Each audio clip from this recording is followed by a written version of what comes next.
मुंबई ही मायानगरी जी कधी थांबत नाही. लाखो स्वप्न घेऊन धावणारी ही शहराची लाईफलाईन. लोकल ट्रेन रोज कोट्यवधी प्रवाशांना त्यांच्या व्यवस्थापनापर्यंत पोहोचवते. पण 9 जून रोजी सकाळी 9:20 या धावत्या शहराच्या हृदयाला धक्का बसला. दिवा आणि मुंब्रा स्थानकादरम्यान घडलेल्या भीषण रेल्वे अपघाताने 5 प्रवाशांचे प्राण घेतले, तर तिघे गंभीर जखमी झाले. ही घटना केवळ अपघात नव्हती, तर मुंबईच्या लोकल मधील प्रचंड गर्दी आणि सुरक्षेच्या अभावाची भयंकर आठवण आहे. नमस्कार, मी अंजली आपलं स्वागत करते पोलखोल मध्ये. सकाळी कसाऱ्याहून छत्रपती शिवाजी महाराज टर्मिनस म्हणजेच CSMT ला जाणारी लोकल गाडी प्रवाशांनी तुडुंब भरली होती. डब्यामधील प्रत्येक इंच जागा व्यापली गेली होती. काही प्रवासी फुटबोर्डवर लटकत जीव धोक्यात घालून प्रवास करत होते. बॅगा खांद्यावर अडकवून दरवाजाच्या कडेला उभे राहून ते आपलं आयुष्य पणाला लावत होते. तेवढ्यात समोरून येणाऱ्या डाऊन दिशेने जाणाऱ्या दुसऱ्या लोकल गाडीने या प्रवाशांना धक्का दिला. 2 रेल्वे रुळांमधील कमी अंतर आणि गर्दीमुळे 8 प्रवासी खाली कोसळले. यापैकी 5 जणांचा जागीच मृत्यू झाला, तर तिघे मृत्यूशी झुंज देत आहेत. मुंबईची लोकल ही फक्त वाहतूक साधन नाही, तर ती या शहराची नस आहे. पण हीच नस आज प्रवाशांसाठी जीवघेणी ठरत आहे. मध्य रेल्वेचे जनसंपर्क अधिकारी स्वप्नील नीला यांनी पत्रकार परिषदेत सांगितलं, 9:30 वाजता आम्हाला या घटनेची माहिती मिळाली. रेल्वे कर्मचारी आणि रुग्णवाहिका 9:50 घटनास्थळी पोहोचल्या. जखमींना तातडीने रुग्णालयात हलवण्यात आलं.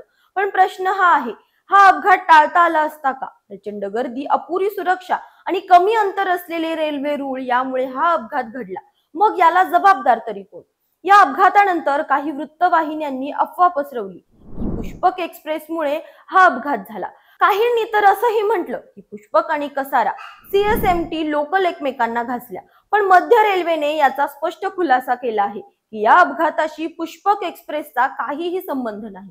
हा अपघात 2 लोकल गाड्यांमुळे घडला, जिथे एका गाडीतील फुटबोर्डवर लटकलेले प्रवासी दुसऱ्या गाडीला घासले गेले. मुंबईच्या लोकल ट्रेनमध्ये रोज लाखो प्रवासी प्रवास करतात, पण गाड्यांची संख्या, त्यांची वारंवारिता आणि सुरक्षेच्या उपाययोजना यांचा ताळमेळ प्रवाशांच्या संख्येशी जुळत नाही.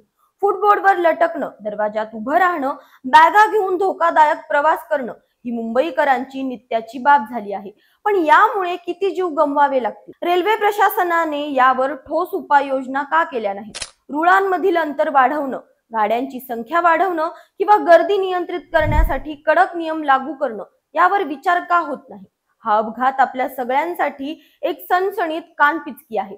आपण स्वतःच्या सुरक्षेची काळजी घेणं गरजेचं आहे. लोकल मधील गर्दी टाळता येत नसेल तर फुटबोर्डवर लटकण्याचा मोह टाळा. आपला जीव अनमोल आहे आणि तो एका क्षणाच्या थरारासाठी धोक्यात घालणं योग्य नाही. मुंबईच्या लोकलने आपल्याला कायमच धडा शिकवला आहे, पण हा धडा पुन्हा पुन्हा शिकण्याची वेळ का येते याचा विचार करा. आपल्या मायानगरीला सुरक्षित ठेवायचं असेल तर रेल्वे प्रशासन आणि आपण सगळे मिळून जबाबदारी घ्यायला हवी. नाहीतर असेच अपघात आपली वाट पाहत राहतील. तुम्हाला काय वाटतं? मुंबईच्या लोकल मधील गर्दी कमी करण्यासाठी काय करता येईल? कमेंट मध्ये नक्की सांगा. अशाच माहितीपूर्वक व्हिडिओसाठी आमच्या चॅनलला लाईक, सबस्क्राईब आणि शेअर करा.